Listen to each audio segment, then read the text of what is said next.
बिस्मिल्लाहिर्रहमानिर्रहीम। अस्सलाम वालेकुम। Welcome back to my YouTube channel. मैं हूँ इरम अरशद। आप देख रहे हैं स्माविया फूड सीक्रेट्स। अल्लाह ताला आप सबको खुश रखे, आबाद रखे और आप सबके खानों में बहुत बहुत बरकतें अता करे। आज मैं आपके लिए बहुत ही ज़बरदस्त सी आलू के स्नैक्स की रेसिपी लेके आई हूँ, जो कि बच्चों बड़ों और सबकी फेवरेट होती है। और इसे फ्रेंच फ्राइज़ भी कह सकते हैं और इसे आलू के स्नैक्स भी कह सकते हैं और पोटैटो स्टिक्स भी कह सकते हैं। ये आलू के मज़ेदार से स्नैक्स आप शाम की चाय के साथ भी खा सकते हैं और हल्की फुल्की भूख में भी इन्हें बना सकते हैं, या फिर खाना खाने को दिल ना करे तब भी आप इन्हें झटपट से घर के सामान से ये स्नैक्स बनाकर इन्हें खा सकते हैं। बहुत ही क्रिस्पी हैं बाहर से, अंदर से बहुत सॉफ्ट हैं और खाने में भी बहुत ज़्यादा टेस्टी हैं। स्पाइसी से, क्रिस्पी से ये स्नैक्स आपको बहुत ज़्यादा पसंद आने वाले हैं। तो चलें स्टार्ट करते हैं इन्हें बनाना टाइम को ज़ाया किए बगैर। तो मैंने फ्लेम को ऑन कर लिया और एक पैन में तकरीबन 3 लार्ज साइज़ के आलू लेके उन्हें अच्छी तरह से धो के तो उन्हें क्यूब्स में काट लिया और उबलने के लिए रख दिया है। अब मैं इन्हें तकरीबन 15 मिनट के लिए उबालूंगी। इससे ज़्यादा नहीं उबालना, तो क्योंकि फिर पानी इनके अंदर चला जाएगा। तो बस 15 मिनट के बाद मैं अपने आलू चेक कर रही हूँ कि ये गले हैं या नहीं। तो ये बहुत अच्छे से गल चुके हैं। बस अब मैं इनका पानी ड्रेन करके तो इन्हें छान लूँगी। एक छलनी की मदद से इनको मैं छान लूँगी। ये देखें, और इसी छलनी में मैं इनको मैश भी कर लूँगी। आप इनको मैशर से भी मैश कर सकते हैं और इनको कद्दूकश भी कर सकते हैं बारीक वाली साइड से। तो मैं इनको छलनी की मदद से मैश कर रही हूँ। इस तरह हमारे पास बहुत ही स्मूथ सी मिक्सचर आ जाएगा हमारे पास आलूओं का, स्मूथ सा। तो हमें वही चाहिए। तो बस ये देखें, अब मैं आलू अच्छी तरह से सारे मैश करके इनको ठंडा होने से पहले आपने इस तरह करना है, फिर ये बहुत जल्दी हो जाएंगे। तो इस तरह हमारे पास कोई भी लम्स नहीं रहेगा, सारे स्मूथ से आलू हमारे पास आ जाएंगे, जिससे हम बहुत ही ज़बरदस्ती डो बना लेंगे। तो बेसिकली हमने इसकी डो बनानी है, इसलिए हमें बहुत ही ज़्यादा स्मूथ आलू चाहिए। तो बस ये पोटैटो स्नैक्स आपको बहुत ही ज़्यादा पसंद आने वाले हैं। तो आपने वीडियो को गौर से देखना है और इसको स्किप बिल्कुल नहीं करना और वीडियो को पूरा वॉच करना है। बस यहाँ पे सारे आलू मैश करने के बाद मैं इन्हें थोड़ा सा ठंडा कर लूँगी। तो फिर इसमें कुछ स्पाइसेस ऐड करूँगी। बहुत ही कम स्पाइसेस से बनने वाले ये स्नैक्स आपको बहुत ज़्यादा पसंद आएंगे। तो मैंने एक सब्ज़ प्याज लेके उसका ग्रीन वाला पार्ट इसमें ऐड कर दिया बारीक बारीक काट के। तो आप इस स्टेज पे आके बारीक बारीक गाजर भी काट के ऐड कर सकते हैं और शिमला मिर्च भी ऐड कर सकते हैं। लेकिन शर्त यह है कि बहुत बारीक कटी हो। अब इसमें मैंने 1 टीस्पून भर के पिसी हुई काली मिर्च का ऐड कर दिया है। उसके बाद मैं इसमें ऐड कर रही हूँ 1.5 टीस्पून कुटी हुई लाल मिर्च। तो कुटी हुई लाल मिर्च ऐड करने के बाद मैं इसमें ऐड कर दूंगी 1.5 टीस्पून भर के नमक। नमक आप अपने जायके के मुताबिक कम या ज़्यादा भी कर सकते हैं, क्योंकि मैंने नमक थोड़ा सा आलू बॉयल करते वक्त भी डाला था, तो इस वजह से मैं इस वक्त कम ऐड कर रही हूँ। इसके बाद हम इसमें ऐड कर रहे हैं तकरीबन 3 टेबलस्पून भर के कॉर्नफ्लोर। तो बस अभी आपने फ़िलहाल 3 टेबलस्पून ही ऐड करनी है और इसको अच्छी तरह से मिक्स कर लेना है। तो यहाँ पे आपने देखना है कि हमारे आलू अच्छे से मिक्स होने चाहिए। अगर हमारे आलू अच्छे से मिक्स ना हो, इनमें थोड़ा सा पानी हो, तो आप इसमें मज़ीद भी कॉर्नफ्लोर ऐड कर सकते हैं। तो मैं इसे अच्छी तरह से इसे डो को गूंद लूँगी। तो यहाँ पे मुझे लगा है कि यहाँ पे अभी पानी है, अभी अच्छी सी स्मूथ सी डो नहीं बनी, तो मैं इसमें मज़ीद एक कॉर्नफ्लोर का टेबलस्पून ऐड कर दूँगी। और इस तरह आहिस्ता आहिस्ता इसको मैश करते हुए मैं इसमें टोटल 6 टेबलस्पून ऐड कर रही हूँ इस डो को बनाने में, और 1 टेबलस्पून भर के इसमें कुकिंग ऑयल।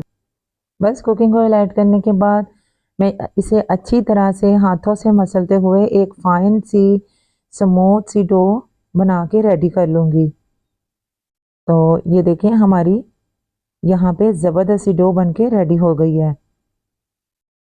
तो बस अब हम इसको साइड पे करते हैं और उतनी देर में हम अपनी कढ़ाई में, अपने पैन में कुकिंग ऑयल ऐड कर लेते हैं, ताकि वो आहिस्ता आहिस्ता से गर्म हो जाए। हमने ऑयल के नीचे आंच बहुत स्लो रखनी है, आंच को हाई नहीं रखना। तो इस तरह ऑयल हमारा फ़ौरन से जल जाएगा। तो ये देखें, मैंने इसमें ऑयल भी बहुत कम लगता है। अगर हम फिंगर चिप्स बनाते हैं या दूसरे फ्राइज़ बनाते हैं ना, उसमें हमें तकरीबन जितने आलू हों उससे ज़्यादा ही ऑयल चाहिए होता है, ताकि आलू अच्छी तरह से उसमें डूब जाएँ। लेकिन इन स्नैक्स को बनाने के लिए हमें इतना ऑयल भी नहीं चाहिए। तो बस अब मैं कटिंग बोर्ड के ऊपर थोड़ा-सा कॉर्नफ्लोर डस्ट कर रही हूँ और उसके ऊपर वो डो रख लूँगी और इसको रोलिंग पिन के साथ इसको बेल लूँगी। ये देखें, पहले मैं इन्हें हाथों से मसल रही हूँ थोड़ा-सा और फिर इनको रोलिंग पिन की मदद से हम इसको थोड़ा-सा बेल लेंगे। आपने इसको रोटी के जितना पतला नहीं करना, आपको खुद ही अंदाज़ा हो जाएगा कि आपने इसको कितना मोटा रखना है। अब इसको मैं साइडों से कट कर लूँगी एक नाइफ़ की मदद से और थोड़ा-सा ऊपर भी मैं छिड़क रही हूँ कॉर्नफ्लोर, ताकि वो रोलिंग पिन के साथ चिपके नहीं। अगर आपने कॉर्नफ्लोर नहीं छिड़कना तो आप कुकिंग ऑयल भी लगा सकते हैं इसके रोलिंग पिन के ऊपर और हाथों को और डो के ऊपर भी। तो ये देखें, मैंने यहाँ पे हल्के हाथों से बिल्कुल सॉफ्ट हाथों से इसको बेल लिया और इसको मैं टर्न करने के बाद अब हम इसकी साइडों से कटिंग कर लेंगे। आप इनको कोई भी शेप दे सकते हैं। अगर आप बच्चों को चेंज कर कर के बना के देना चाहते हैं, तो वो जो कुकी कटर मिलता है ना, आप उनसे भी इनको काट के इनके शेप बना सकते हैं। तो बहुत ही ज़बरदस्त से ये स्नैक्स आपको इंशाल्लाह ताला ज़रूर पसंद आएँगे, क्योंकि ये थोड़ी-सी रेसिपी डिफरेंट है और हट के है, फिंगर चिप्स के थोड़ी डिफरेंट है और लेकिन बहुत ही ज़्यादा क्रिस्पी और बहुत ही टेस्टफुल है। तो ये देखें, साइडों से मैंने इसे छुरी की मदद से काट के तो इसके ब्रीक ब्रीक से मैं इसके स्नैक्स बना लूँगी।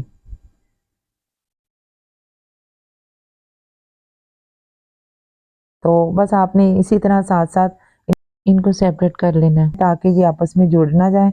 वैसे ये जुड़ते नहीं हैं, तो वहाँ पे हमारा कुकिंग ऑयल भी अच्छी तरह से गर्म हो चुका है।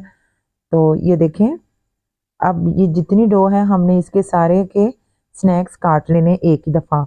तो उसके बाद जो हमने साइडों से डो उतारी है उसको वेस्ट नहीं करना। उसको हमने दोबारा से बेल के उसके फिर छोटे-छोटे से स्नैक्स बन जाएँगे। क्योंकि अब वो कम हो गई है ना, तो उसके इतने बड़े स्नैक्स नहीं बनेंगे, थोड़े छोटे बनेंगे। तो जैसे-जैसे डो कम होती जाएगी हमारे स्नैक्स का साइज़ भी छोटा होता जाएगा। तो ये देखें, हमारे ज़बरदस्त से ये पोटैटो स्नैक्स बनके रेडी हो गए हैं और किस कदर खूबसूरत लग रहे हैं। अब हम इन्हें फ्राई करेंगे। तो मैं ऑयल का टेम्परेचर चेक कर रही हूँ कि ऑयल अच्छे से गर्म हो गया है, तो हमारा ऑयल बहुत अच्छे से गर्म हो चुका है। अब आपने यहाँ पे बहुत एहतियात से, बहुत आराम से इसमें बारी-बारी एक-एक स्नैक करके इसमें डालते जाना है। स्नैक्स टूटते तो नहीं, लेकिन आपने अपना हाथ घी से बचाना है कि आपका हाथ छींटे ना पड़ जाए। तो बस ये देखें, मैं अपने सारे स्नैक्स इसमें डाल दूँगी फ्राई होने के लिए। तो आपको यहाँ मैं इनको फ्रीज़ करने का तरीका भी बता देती हूँ कि आप इनको फ्रीज़ करके कैसे 2 माह के लिए रख सकते हैं। आपने एक बड़ी-सी डिश लेनी है जो कि आपके फ्रीज़र में आराम से आ जाए। उसके ऊपर आपने मैदा या कॉर्नफ्लोर अच्छी तरह से डस्ट कर देना है और उसके ऊपर आपने ये स्नैक्स अलग-अलग से रखने हैं, एक-एक करके ना अलग-अलग से रख के, तो इनको आपने फ्रीज़र में रख देना है जब तक ये अच्छी तरह से फ्रीज़ ना हो जाएँ।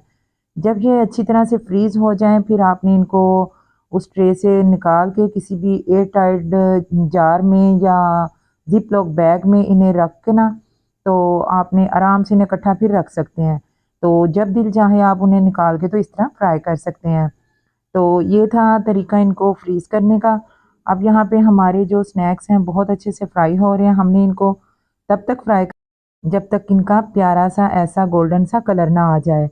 तो ये देखें, कितना ज़बरदस्त सा इनका गोल्डन सा कलर आ गया। इससे ज़्यादा आपने इनको फ्राई नहीं करना, वरना ये जल जाएँगे। तो बस आपने आहिस्ता-आहिस्ता से इनको घी में से निकाल लेना। ये बहुत कम घी में बन सकते हैं। तो ये देखें, और इनके अंदर भी घी नहीं जाता। बाहर से बेइंतहा क्रिस्पी होने के बावजूद ये अंदर से बहुत ही ज़्यादा सॉफ्ट स्नैक्स बन के रेडी होते हैं। तो आपने इनको ज़रूर ट्राई करना है। अब ये सारे स्नैक्स बनाने के बाद मैं जो बाकी डो बच गई थी उसके भी मैंने स्नैक्स बना के रख लिए हैं। अब मैं उनको भी इसमें ऐड करके इन्हें फ्राई कर लूँगी गोल्डन होने तक। तो ये देखें, इनका साइज़ थोड़ा छोटा है, लेकिन टेस्ट वही है, सब कुछ वही है, बहुत ही टेस्टफुल ये हमारे इवनिंग स्नैक्स बन के रेडी होंगे।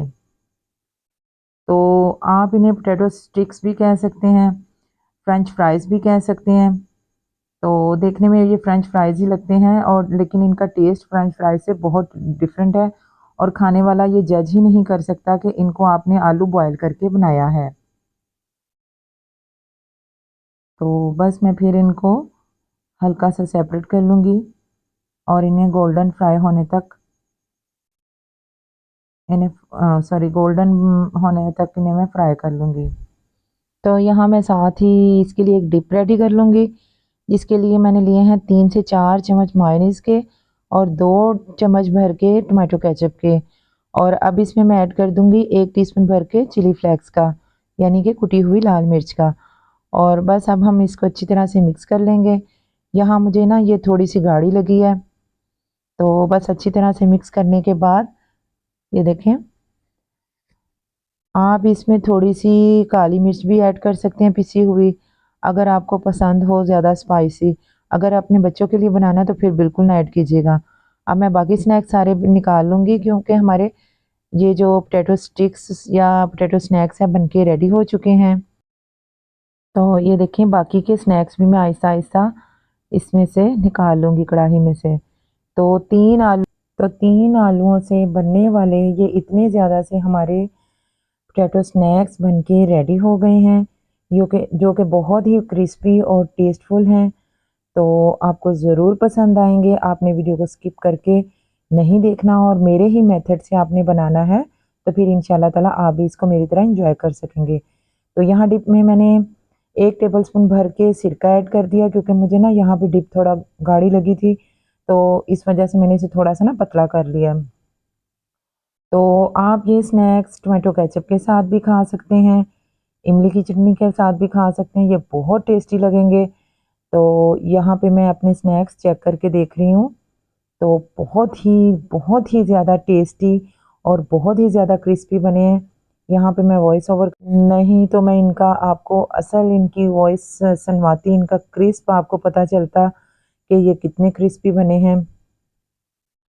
तो मैं उम्मीद करती हूँ कि आपको ये वीडियो बहुत पसंद आएगी। वीडियो पसंद आए तो इसे लाइक और शेयर ज़रूर कर दिया करें और चैनल को सब्सक्राइब भी कर दिया करें और बेल आइकन को भी ज़रूर प्रेस किया करें, उससे मेरी आने वाली वीडियोज़ के नोटिफिकेशन आपको फ्री में मिल जाएंगे। तो अब मुझे इजाज़त दें, अपना बहुत सारा ख्याल रखिएगा, दुआओं में याद रखिएगा। मिलते हैं नेक्स्ट वीडियो में। टिल देन अल्लाह हाफिज़, थैंक्स फॉर वॉचिंग।